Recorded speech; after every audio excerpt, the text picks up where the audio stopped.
Welcome to A.U.M. We are live, and I'm your host, Callie Fedosinko of Callie Collective, a digital marketing agency designed to build relationships between financial advisors and their target audience through data-driven custom content and advertising. Do you have a podcast following that you're proud of? Or maybe you'd like to grow your existing podcast following? Perhaps you've dreamed of hosting a podcast as your full-time job while your team meets with your clients. Well, I've got some good news for you. Today, we're talking to Joe Saul-Sehy, and yes, I practiced how to say that, from the podcast Stacking Benjamins. Joe went from financial advisor to full-time award-winning podcaster.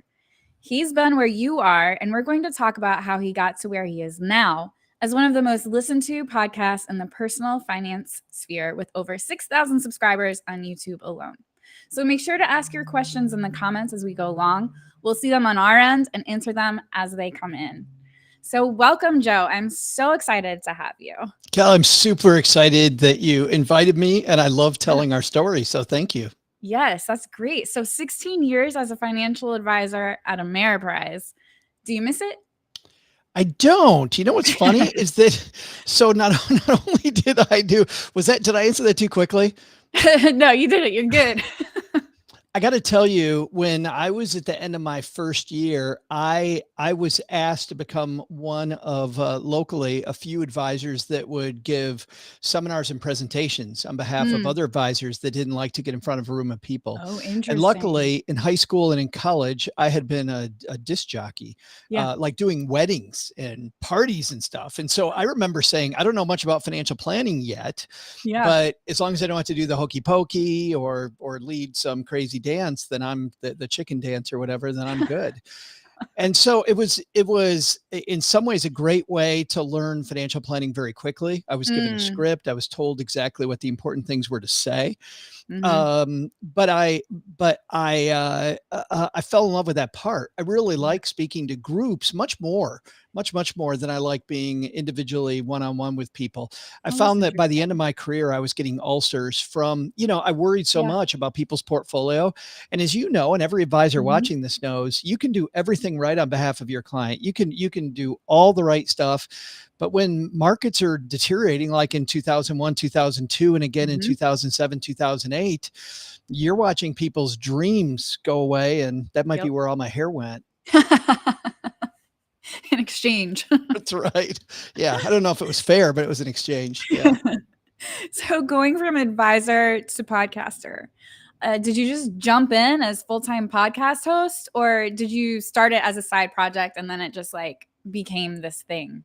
Well, it was actually funny. It was actually several steps. And so I was sitting at my desk one day, and this guy who was in management, of course, at Ameriprise, we all owned our own businesses. So I owned my own franchise, really, financial planning franchise.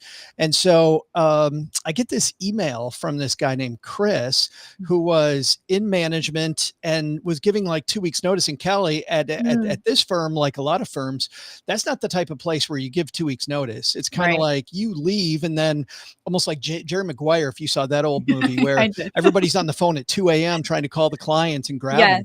Yes. And he said this great thing. He said, I don't know. I know that this is not what I love. I know that I love it about 80%, 85%, but it's not the only thing for me. I think I might have other mountains to climb, and I spend so much time doing this that I don't know what else I don't know how to find the time without stopping to do this to go figure it out. And he talked about how he'd done a good job of saving. So he actually left. And when I thought that he was talking metaphorically about mountains to climb, he actually went, Kelly, and climbed Mount Everest twice. He climbed most of the high peaks around the world. He runs an adventure travel company today. And I saw this guy doing what he loved, and I was turning 40 then. And I was like, you know what?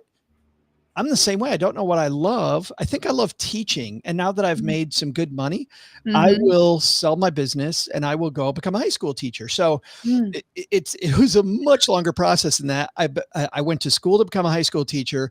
I got about a year into my classes and I Yeah. realized that I was learning that I was going to fight administration. I mean, God bless Mm. teachers. I Mm-hmm. was going to fight administration. I wasn't going to be able to teach the way that I wanted to. At the same time, though, Yeah. because by then I had gotten nationally able to do a bunch of PR stuff on behalf of American Express and then Mm-hmm. Ameriprise, and we were spun off. I had these friends across the country asking me to write their newsletters, to help them with their scripts when they Mm. were on TV, and do all this fun PR kind of stuff. Yeah. And I was digging it. I was Yeah. teaching people about money without having to fight any administrators. And Right. so that became a blog. The blog did okay. The blog Yeah. did all right. We got some readers, but it was really when we went to the podcast that Mm. that things picked up. And that didn't even happen right away. Yeah. When we first started the podcast, it was just two of us, a guy who's a current CFP and me, former financial planner. Mm-hmm. And we thought nobody was going to listen. We garnered a nice, decent size audience. You know, we had maybe about 2,000 subscribers that you Mm. could kind of tell from people every Mm-hmm. episode coming back and listening. Um, but we realized that it just wasn't reaching the way that it could. And so Right. we blew it up and we made it more comedy. We made it Okay. lighter. We Okay. gave it segments and then we lost a third of our audience. Because immediately people were like, and I remember getting this email from somebody going, "You destroyed our favorite show. Like, we love this show and you destroyed Mhm. it." Yeah. But I truly believe that we could reach more people if Right. we lightened it up and made it more accessible, which is Mm. really what we went to do. We gave it a Tonight Mhm. Show vibe. And Mhm. then I would say 3 months later, after Mhm. going like this, we Mm. had this hockey stick. And then we were in the press all the time. It was so Mm. gratifying and so weird. But Kiplinger called us the #1 financial podcast in Yeah. America, and Art of Manliness, a bunch of other big sites, Forbes, put us on these lists, and it went from little audience to much bigger audience And in a just the 6 month two of period. you. Yeah, And how long ago did you start the podcast? yeah. Was the blog the same name, Stacking Benjamins? No, it's funny. We actually started off, and that's part of the thing is that Yeah. you know, if you start a blog or if you start a Mhm. property, don't think that you've got to stay with it if it isn't working. You know, Yeah. our website was called The Free Financial Advisor, Mm. which had great SEO value. And we Mhm. love it because we're guys that believe that great financial planning is not free. So for two Mm. guys that believe free is bad, to teach you that free is bad while we own that SEO was really why I think a lot of people liked our blog. Yeah. But we decided to create a show called Two Guys and Your Money, which ended Mm. up sounding like Two Men in a Truck, you know, the movie Mhm. company. Right. It was kind of generic. It was whatever. It didn't say enough. And then we actually did the whiteboard approach. We went when we Mm. realized that wasn't quite it. It needed to be more fun. It needed to be Mhm. more relaxed. We needed a name that was more fun and relaxed.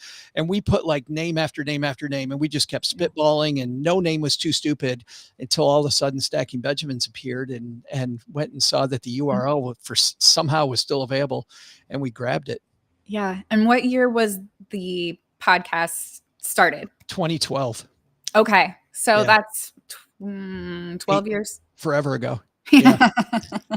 Forever ago. That's right.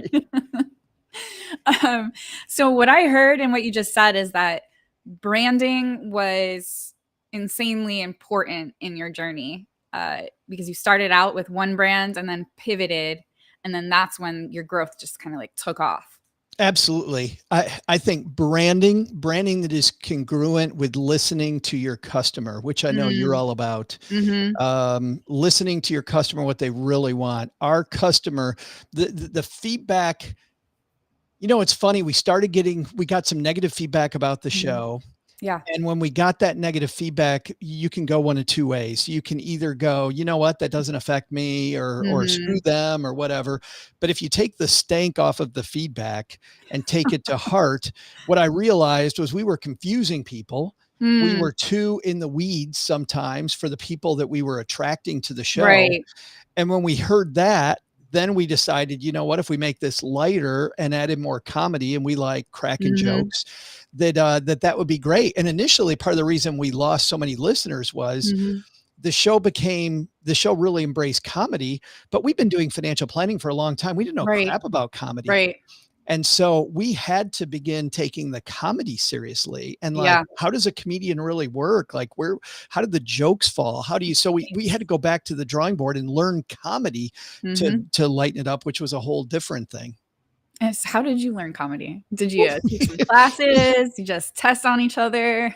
Yeah, we've actually taken classes, Yeah. but also some online, wherever we could find it online. Masterclass was a great place for Okay. online courses that we could all kind of do together as a group. We did a Second City thing in Chicago that was remote. We could do it via Zoom because I live on the Texas-Arkansas border. What haven't we done? There was a cool. I remember one of the first things we did, there was a documentary called Frank and Ollie, which is on Disney Plus. And it was about how these Disney animators brought comedy to Mickey Mouse and how they made Mickey Mouse more of a comedian. And I realized then this was an important lesson, was that good comedy involves something called pathos. So we have the shows live from my mom's half finished basement. Again, that was going to be one of my questions. Is it really in your mom's basement? And the answer always is yes, with the pause. Yeah. Yes. But I wanted a sense of place. I wanted to lower the temperature because if you get a couple dudes who are industry insiders and who know what the hell they're talking about and been doing it for a long time, and I'd done so much media across the country on behalf of a big name firm, what I realized very quickly is nobody wants to listen to that show. Nobody wants to hear those. They want to hear stories about how people screwed stuff up. Yeah. They want to hear that they're going to be okay from somebody who's messed up. So when Josh, and we call him OG on the show, which is short for the other guy, of course, duh. So when Josh and I began telling stories about how we screwed stuff up on purpose, we found those resonated far more than no. We know everything about everything. Right. Here's what we're talking about. But so this idea of pathos that we learned from Frank and Ollie was the idea that comedy is funnier when it's 99% the truth. And when it takes this little spin where I feel sorry for you, I feel sorry for me, I feel sorry for everybody in the situation. Yeah. And it's so awkward that it's funny as hell. Because you're like, oh God, I don't want to be here. Like, I totally don't want this. And they showed a Charlie Chaplin thing where Charlie is trying to help this blind woman who is trying to feed some flowers, and she's missing the pot, right? Because she's blind. So of course he tries to help her and she dumps it all over him. And so you feel bad for her. Yep. You feel bad for him, and it's funny as hell. But Right. the slapstick stuff that was over the top stupid that we did at first, it was so dumb. Didn't resonate as much as stuff that was 90% the truth. Gotcha. So you just said a minute ago that you messed things up on purpose. No, we talked about messing things up on purpose. Okay. If I said we mess things up on purpose, then no. Yeah, I go out and I run up a bunch of credit card debt so we can talk about it. Yeah. I thought you were saying, I was like, this is insane. That would be. I probably did say that, but that was far from what I meant. Sure. So tell me a little bit about those early days. So it's just the two of you. You had some experience in the media. Did you have any experience with a podcast? No. And did you do any research on that? Or did you just kind of blindly go in? Oh, that is a great question, because I did what I think a lot of the people watching us do. Yeah. I let fear get in my way. And the two of us sat there, we're like, you know what? We had done some radio together back when we were both with Ameriprise, and we had great chemistry. But I got to tell you, we stopped because the equipment that it was going to involve, and just the general idea. Now, by the way, this is the dumbest thing ever to me, which is, how does it get from you and I talking up into the cloud and go to the end user? Which I find that, we're using a thing that you guys use that I love called Restream. Right. For us, we were using a product called Libsyn on the podcast. I didn't know these places existed, but instead of researching it, I just went, that sounds hard. And if it sounds hard, then I avoided it. If I could have had that year back, and I know people like, you guys have been around forever. Well, maybe, but if I would have started a year earlier, things would have still been so much better, because we would have fallen quicker. We would have made mistakes quicker. We would have gotten all that stuff out of the way and realized where our North Star was quicker. Yeah. So what kind of equipment were you using in the beginning in your mom's basement? I love this. So I bought this microphone that I still hear Yeah. today, 12 years later. Everybody says, hey, if you're new, go buy this microphone. Mhm. This is the crappiest microphone for a new person to buy. By the way, I don't believe it's a bad microphone. I just don't think it's great for beginners. You'll Yeah. find it at Best Buy. You'll see it all over. Mm. It's called a Yeti. Yep. Yep. I And hear Yeti all the time. oh, and the Yeti's a horrible mic. The reason, well, and once again, it can be a fine mic. Right. It's what's called a condenser microphone, which means it's going to Mm. pick up everything in the room. If Mm. you have any wood floors or any echo at all, it's going to echo. There also are like 8, I'm going to say 8, but I think Yeah. there's only like 4. There's like 4 settings on the back, including a gain button. Most people don't even know what the hell gain is. Yeah. So you gotta set all these different settings and be in a really good room for Mm. the Yeti to make you sound good. Mhm. I used a Yeti. This is the other funny thing about the Yeti. And this is Yeah. proof that if I can do this, anybody can do this. So this microphone, this Heil I'm using right Yeah. now, you talk into this side and I breathe across it so I don't get pops, right? Mm. Mhm. But Mhm. I was using a Yeti speaking like this Yeah. when it turns out the Yeti, you speak into the side of it. So you talk into it like this. Right. So I do these first like 10 episodes. I can't figure out why the hell my mic won't turn up. Right. Like, I'm like, what the heck is going on? And because I didn't know how to edit any podcast, I was Yeah. using GarageBand, which is the Yeah. slowest way to edit anything. Mm. And I'm literally cutting where you talk as my guest. Yeah. And then I'm taking me and I'm raising me up. And then I cut the next part and then I Oh, raise yeah, me up. that It sounds would take me awful. like 2 hours just to Right. get me on the. I found out later you can literally take the file now through a lot of different solutions and drag the file and it'll automatically put us on the same level. Like, In no idea.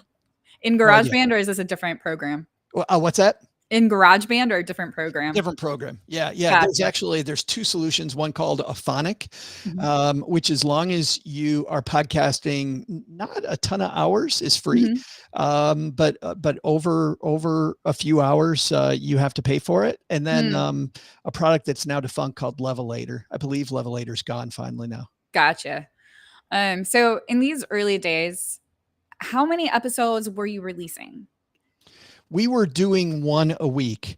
Wow, you started with 1 a week. We did. And the reason was I was no longer a financial planner. If I was a financial Fair. planner, I might be every other week. I might even start with once a month. Because to your point, your wow, I Yeah. think maintaining that cadence for your audience is so important. Yeah. Once you start it, being there when you tell people that you're going to be there is super important. Mm. So, but I could afford to do it once a week. There were 2 of us. We were splitting the manpower. Yeah. And this was what I was doing. So for Right. me, I was able to fully embrace it. I'll tell you this too. We also had no idea then what that first name was. 2 Guys in Your Money. Mhm. Mhm. We had no idea. And we had that website, the Free Free Financial financial, yeah. Advisor. So we called our podcast the worst of the Free Financial Advisor because we knew it was going to suck. Yeah. And we knew that it was somebody's telling us that Levelator is still around. Yeah. Level8 keeps going bye-bye and then it comes back and then it goes bye-bye, then it comes back. Oh, it's Karen. Hey, Karen. Karen's on our team. We, anyway, we, what the heck were we talking about? That was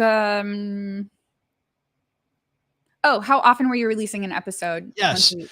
We did this worst of the Free Financial Advisor, and I knew, Callie, it was going to be 13 episodes. Yeah. And I thought of it like baseball spring training, where we would figure out the equipment, all the stuff we didn't know, which part of the microphone to talk into, how to level files, and how to get our act together and actually do interviews and put a show together. And that was great. I would recommend that to anybody. Just go create a show that's not the end game. Just get it out there, start experimenting, do all the things, and then tweak later. That's good advice. How often are you releasing an episode now? 3 days a week. And we have a sister show that's now a real estate show that's once a week. I'm also executive producer of another show that's our brother show called Earn and Invest. So, but all in between the 3 shows, we release 5 shows a week. Okay. Did you ever hire an external production company? We while you were did. We did, okay. and we still do. We Yeah. still have an awesome Steve Stewart is his name. We call him the amazing Steve Stewart, which now everybody in the industry calls him that because we put him in our credits at the end. But I wouldn't do that right away. Yeah. The reason I wouldn't do that right away is I do think there's enough of art in this that for you to talk to somebody about what you want them to do, I really like having, even if it's just for 4 or 5 episodes where you have done it, you know, creatively what you're looking for. I like there's a guy, Roman Mars, who's on NPR. He's got a great show called 99% Invisible that I love about architecture. Roman Mars says before every show goes out, we still do this. Karen and I actually, we listen to the episode and we still edit it even more after our production company has, because we know what we're looking for. And then we actually upload it the last, 100 feet. Uploading, it's the easy part after it's all done. We upload it, make sure it's where it needs to go. And then we know that our seal of approval's on it because it's, it's our thing. It's our art project that we're bringing to the world. Yeah. Yeah. Represents you. Yeah. I want it to be good. So. Yeah. So speaking of Karen, I see you have, at least from your website, 14 people on your team, counting yourself. So I think that my viewers are wondering, what are you doing with that many people? Yeah. So what we do is that sounds like a ton of people, but truly people do a few tasks for us. And everybody's working on this project full or part-time. I think the only person working on it full-time is me. People are close to full-time. Of how do you pay that many people and yourself all from a podcast? You don't start there. Don't start there. I had this great guy from a company called Bigger Pockets, Josh Dorkin, who sat with me. And I remember Kelly looking at his numbers and going, we will never get to where you are. And he goes, don't confuse my middle with your beginning.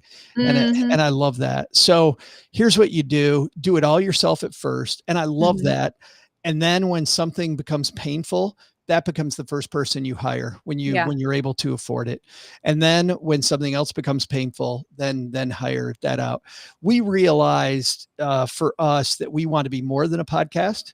So we have a woman who spends 30, we have 2 people now that she spends 30 and he spends 10 hours a week doing videos for us. Okay. So now there's a video component. You don't need video when you first start out, because decide if you're going to do video or not at the beginning. And actually, we talked with Justin Peters last week, and I saw that. Yeah, he's so cool, isn't he? He is.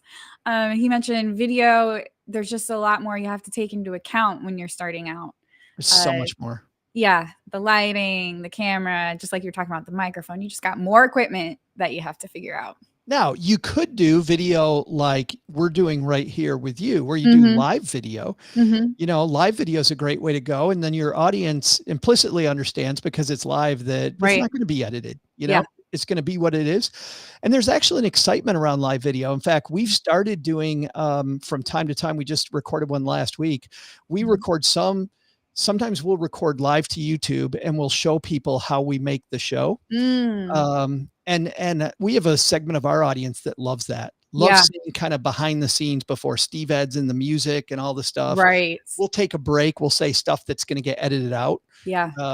It's super fun to do some live, but you can forego all that and just go, you know what? I'm going to do a live Instagram live once a week, but make it a show. My least favorite Instagram lives are when people show up and go, so Callie, what do you want to talk about? Yeah. And if I'm an audience member, I'm like, oh crap, you're about to waste my time. Yeah. Like, have an agenda, make it fun, make it special, and make it something that's going to connect with an audience, and you'll grow one faster, I think, than you think. Yeah. What would you say was the tipping point for Stacking Benjamins? I mean, I guess the branding was the big one, but was there another tipping point where you're like, wow, this changed the trajectory? Oh, purely 100%, lightening it up, and and realizing who our end user was. It wasn't going to be everybody. We are squarely focused on somebody that doesn't want to be yelled at about their money. So we're not going to compete with Dave Ramsey. We're not going to compete with Susie Orman.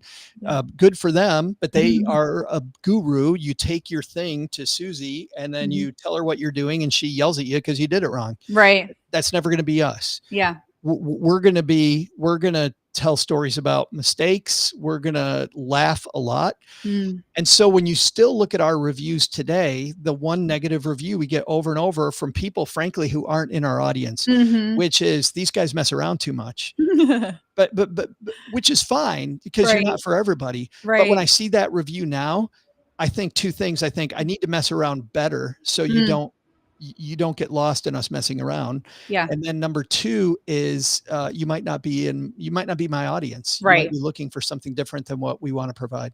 Right. At what point did you think we've made it? Oh, I still wonder from day to day.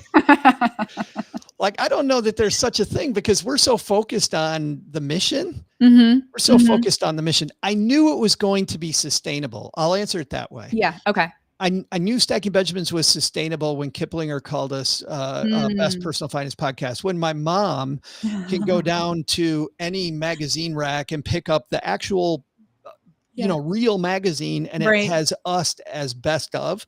Its thing is best of. Then I'm like, I think the show's probably got legs and it's going to stay around. But I never think in terms of made it. There's this sad study that shows that nearly 50% of us say we cry about our money. And yet, Justin's a great guy in podcasting. We've got our podcast. There's videos. There's all these people. There's all these financial planners watching what you do, Callie, and learning from you. And there's all these resources. And yet people say, I have nowhere to turn.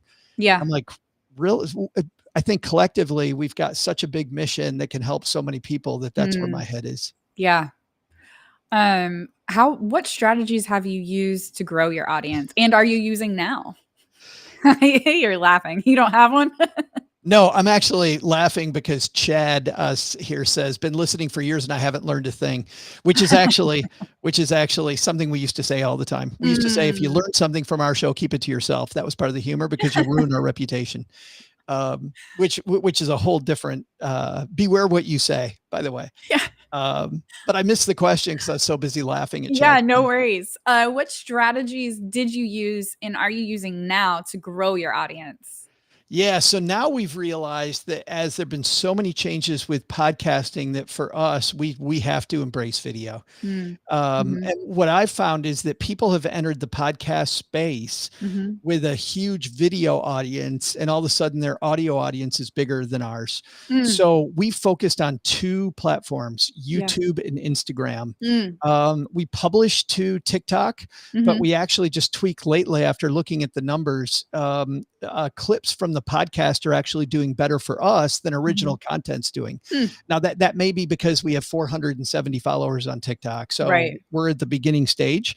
I think later on, it's maybe individual stuff will probably do better. But for us over the short run, I'm keeping as many resources on Instagram where we're seeing some much bigger success. And the way we're having success is thinking about what our competitive advantage is. And much like this show, doing things live.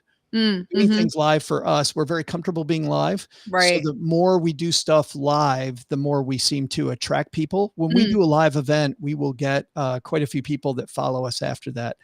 So right now the strategy is continue to make a podcast that people want to listen to. I think it's the number one marketing strategy of all. Number two is, and I'm only saying that because there's people out there that are going to want to make a podcast, and then you wonder why nobody's listening. Yeah. And I'll go listen to your podcast and it's horrible. Yeah. So work on having a podcast to be proud of and then market it. But then number two is then realize that podcasting could have a few different platforms and maybe release to some of those different platforms. So that is our strategy. I don't know that it's a great one, but it's, but I think for us looking at some other creators, I'm thinking of, and I'm halting because there's a great couple of guys. They call themselves Yeah. the Money Guys, and they're Mhm. in Tennessee. They have a big brand. They have maybe 300,000 people follow them on YouTube. Mhm. Mhm. Um, our podcast was way bigger than theirs 5 years ago. Way, way, Yeah. way bigger than Yeah. theirs. I remember having a discussion with Brian Preston, and Brian's like, I'm going to focus on my YouTube channel. And I was like, oh, good for Mm. you, man. I'm going to keep making a podcast that I love, and I'm going to Right. keep Yeah. making that. Yeah.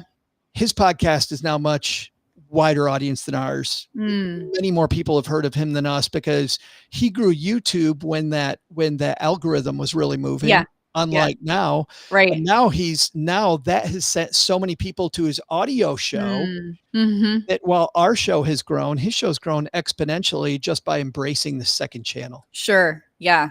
The It's reason always I'm kind of a reticent to tell toss-up, people to you do know? that though, the reason I'm reticent to tell people to do that is Yeah. if I'm trying to run a financial planning business and do all this, like, I think it's far better to do one thing and do it well, you Mhm. know? Mhm. Like make a really good podcast that your clients are going to tell their friends about. That becomes a calling card for you.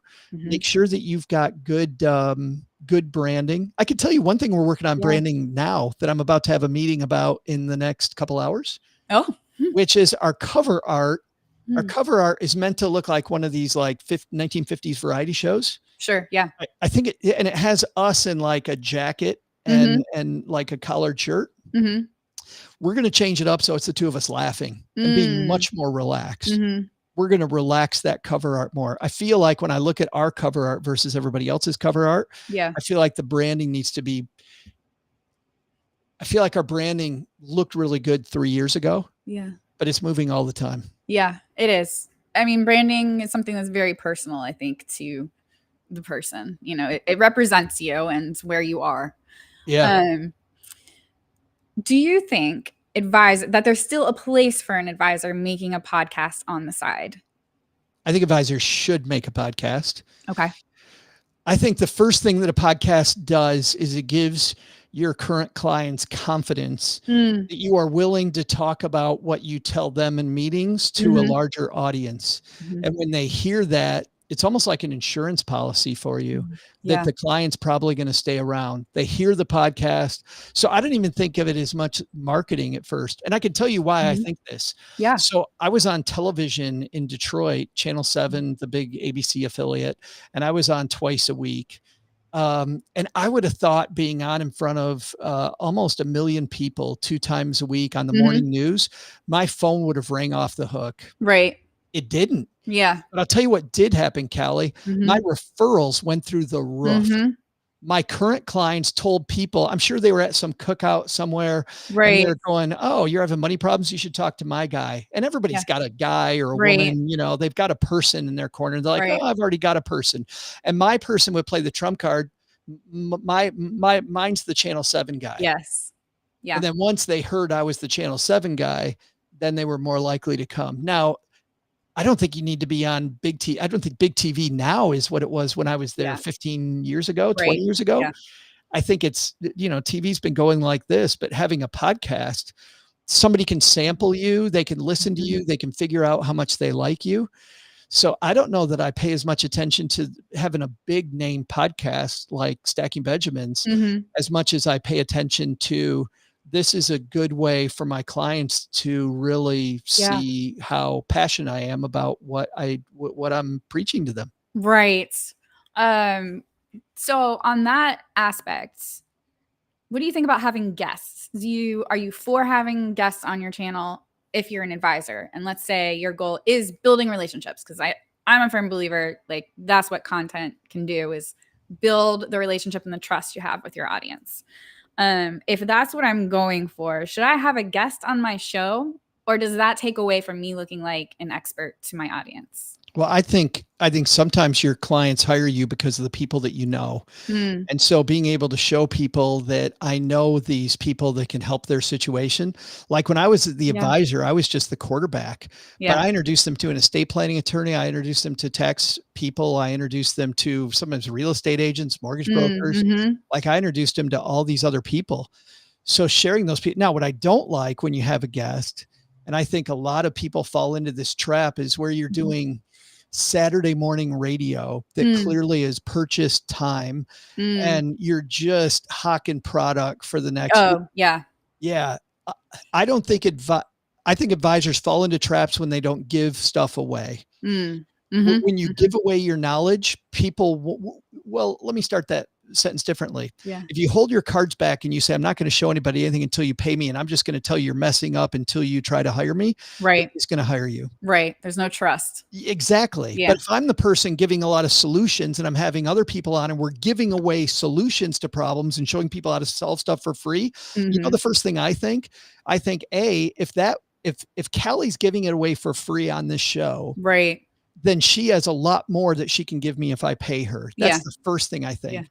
The second thing that I think is that she's the kind of person that I want to work with because she's very open. Like everybody wants to work with these people that are very open.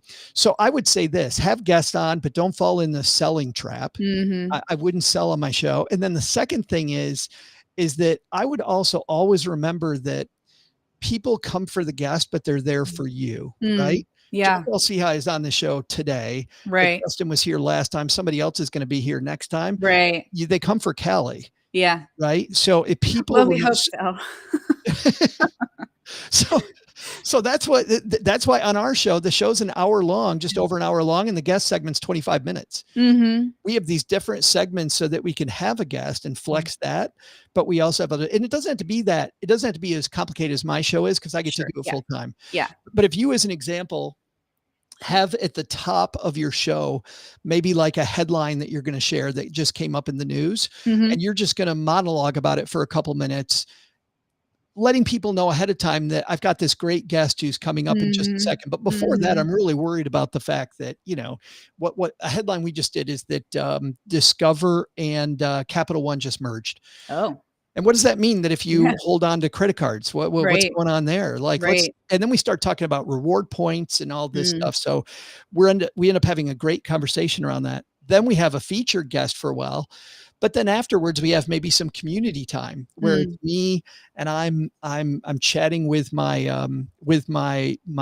community about all the cool things that are happening in my practice, or what's going on with, you know, different things in the town that I serve or the community that I serve. Right. So I don't like forgetting those segments because people really want more you. Yeah. Yeah. Last question for you. What advice would you give to an advisor thinking about starting a podcast? What advice? A podcast is like a mullet. How about that? Which if people don't know the mullet haircut, go look it up. But a mullet is described as business in the front and party in the back. It's very short. If I had hair, so very neat up here and then maybe a little long in the back. So I think a good podcast is inviting to new people to whatever you do. And the reason I say that is because new people don't know you. They have no relationship with you. They just want whatever it says on the title. Yeah. So get to the title, get to the meat. Don't talk about your seminar coming up. Don't talk about your practice. Don't talk about, give them the stuff that they're looking for. Yeah. And then at the end, the only people left at the end are people that want more of you. And even though, and I'll get pushback from new people sometimes on this, Kelly, because they're like, they'll go look at the stats on their show and, you know, your stats start up here and people, no matter what, it goes down to this. And they're like, I'd rather sell to this number of people than this number of people, though, love you. The people that are there at the end of the show love you, and your conversion rate is going to be way exponentially higher than if you make people angry up here because you're going to start selling them stuff at the beginning of the show. At the end of the show, you've already proven your worth to your audience. So sell to them. That is such a great point, because YouTube videos are the same. I mean, it's like 50% of the people or more drop off halfway through your video. But that's a great point. The ones who are staying on longer are the ones who are actually interested in what you're saying. And that's an opportunity to then, if you talk about your community at the end, and they go, wow, there's more. Like, I can get more of you. How do I get more of you? That's Right. fantastic. So describing those next steps at the end, celebrating the people around you shows what a great community member you are. I Mm. mean, I love them. Somebody, I don't remember who told me the mullet analogy, but man, Yeah. I've loved that ever since I heard it. I'm like, that's a good template. And you know, Yeah. like anything, Kelly, you'll Right. break it from time to time, right? Yep. If we have a Absolutely. huge event coming up that people want to know about, I'll talk about it at the beginning. Yeah. But generally, if you listen to Stacking Benjamins, nobody even knows that OG is an advisor until 9/10 of the way through the show. He Mm. has one ad and it's about a minute long, and that's Yeah. it. That's Yeah. the only chance they get to hire him is 1 minute, and he gets plenty of leads Right. from just this one little ad after we've Yeah. already shown value. Right. That's such great advice. Thank you. Thank you, Joe. And I love the mullet analogy. Feel free to use it and don't quote me. That's fine. That was great. Thank you so much for your time today. And thank you to our audience who joined us. And join us next Monday to learn how you can connect on a deeper level with your clients and prospects by adapting your communication style to your client's preferred communication style using DISC, which my team and I have just gone through this. Spoiler alert, I'm an S. Patty and Michelle of Productivity Uncorked will be guiding us through how to use DISC to elevate your relationships to the next level. Make sure you also sign up for our newsletters. Here's our community shout out right here if you want more. So you never miss an episode. We'll see you next time. Thanks.